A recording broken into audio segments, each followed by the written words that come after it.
अस्सलामुअलैकुम दोस्तों, आज की वीडियो में हम लोगों से पूछेंगे कि कुरान मजीद की कितनी मंजिलें हैं। आइए देखते हैं कि कितने लोग इस सवाल का जवाब दे पाते हैं। कुरान मजीद की कितनी मंजिलें हैं? कुरान मजीद की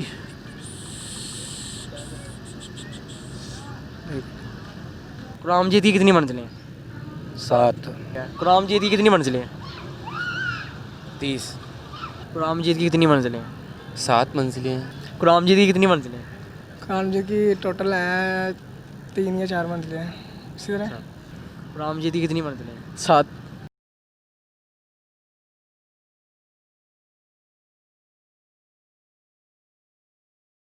दोस्तों, अगर आपको ये वीडियो पसंद आए तो चैनल को सब्सक्राइब करें और इस वीडियो को लाइक ज़रूर करें।